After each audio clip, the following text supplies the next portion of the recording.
This video is brought to you by my supporters on Patreon.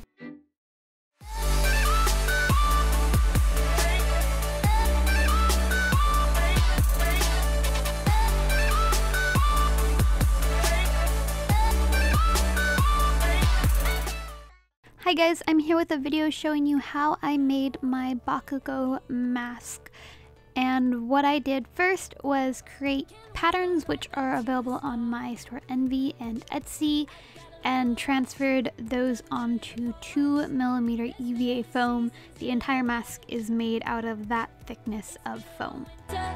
Spring's getting nearer. Remind me of the good and all the bad. I know. Remind me of everything that we had. I know. Right now, it's so clear. This year has been the best and the worst year. I hear it's all uphill from here. This year has been the best and the worst year. Best and the worst. This year has been the best.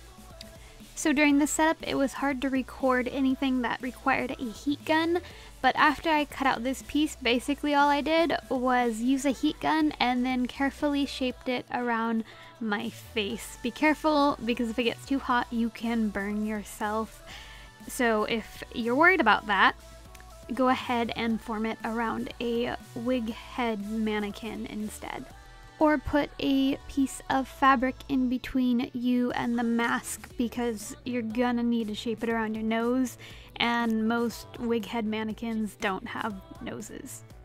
You're also going to want to take a Dremel to all of the edges for all of the pieces to make those nice and smooth, and make sure you're cutting the eye hole big enough to fit your eyes. Once I've done all that, I went ahead and glued the top layers of this bow piece to the base layer using contact cement, and I took a Dremel and added some scratch marks to it for some battle damagey looking effects, just because that's what I wanted to do. You absolutely don't have to do that though.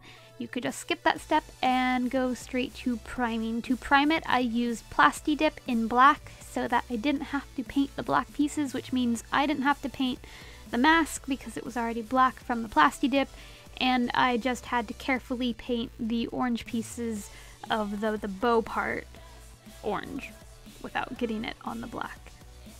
I already forgot if I said this or not, but I went with Plasti Dip because I wanted the mask pieces to stay flexible so that it would be more comfortable on my face, and I went with the color black because that's just skipping one extra step of painting.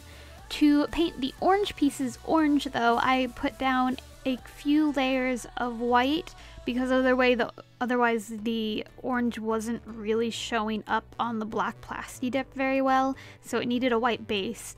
And then I went ahead and added a couple layers of orange until it was opaque.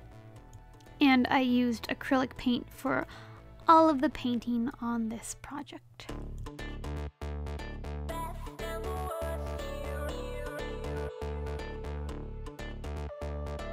Can we go right back to the start?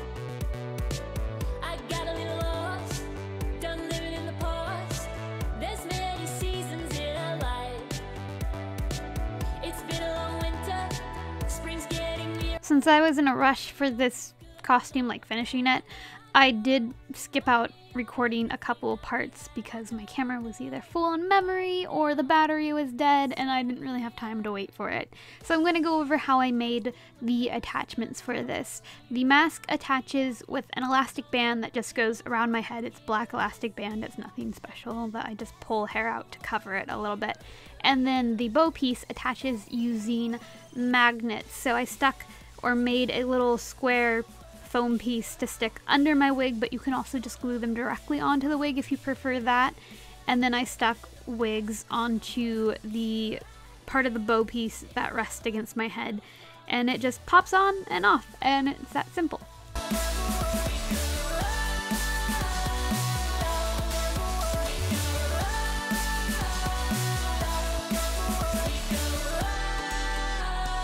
When it came to the battle damage or the scuff marks, I shaded any part on the orange using black oil paint, but when it came to the black on black didn't really show up. So instead I added a little bit of white highlights around the scuff marks on the black area just to make it stand out and show that those are there, and then topped it off with a glossy coat of spray paint.